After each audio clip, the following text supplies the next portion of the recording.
I am just Jay. I'm 46, and if I look like I've been to prison, you're right. But they let me go.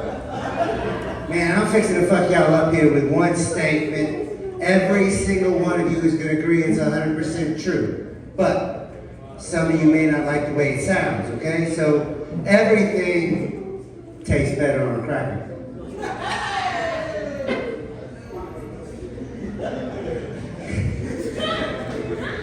Hey, so I'm 46 years old. I spent almost 23 years of my life in the Florida prison system. I don't know if I have to tell you this, I'm not very good at talking to women.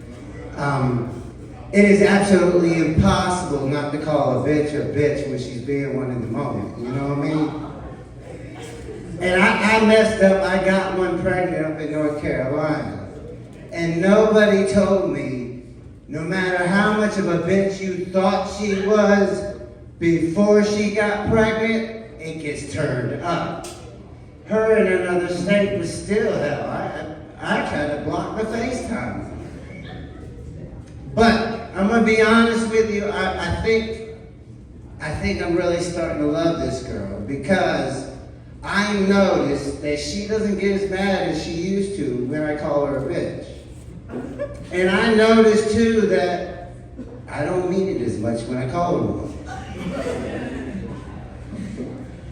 Hey, so I'm gonna try a joke on y'all. It's the hardest joke in the world. I've been telling it so long that it's my joke now. Y'all tell me what you think, okay?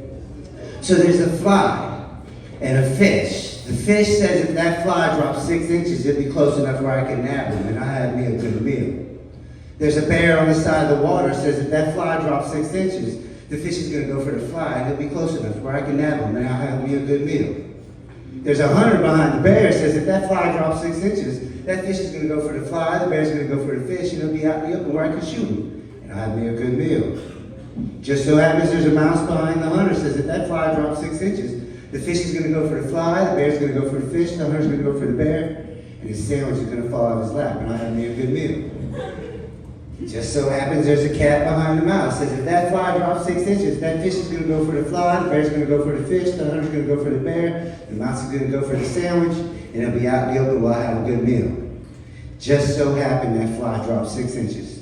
That fish went for the fly, the bear went for the fish, the hunter went for the bear, the mouse went for the sandwich, and the cat went for the mouse and missed and landed in the water.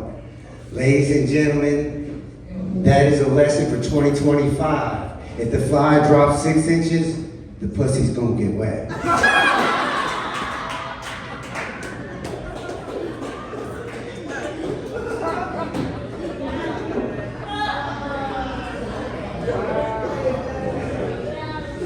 Hey, so, like I said, I spent a long time locked up. I miss a lot of signals, I catch signals. Sometimes they fuck me up sometimes.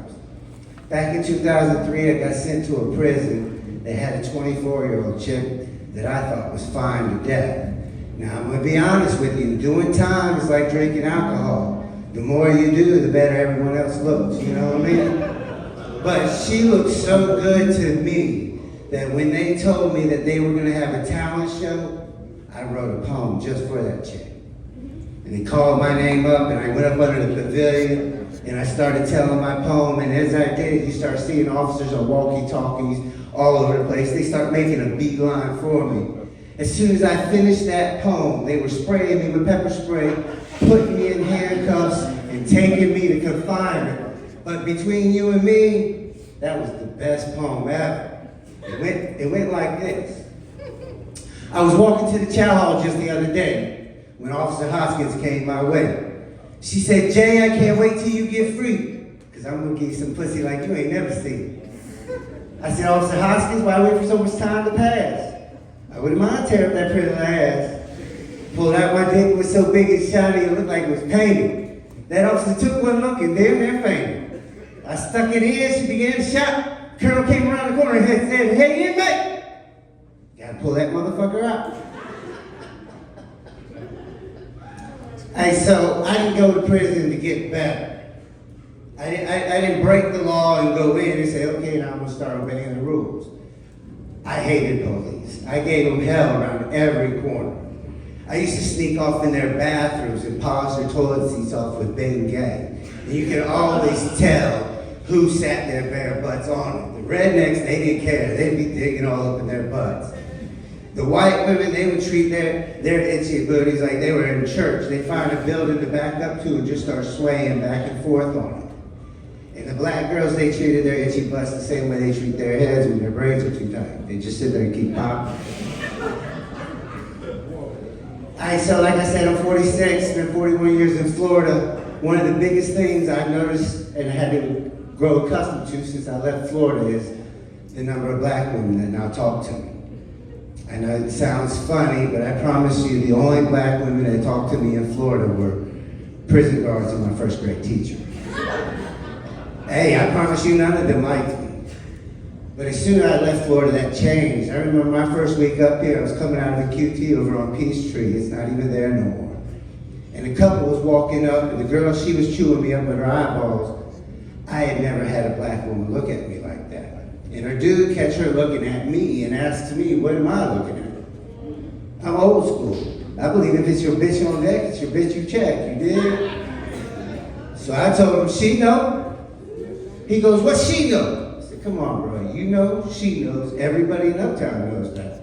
Everything tastes better on a cracker. I'm just saying.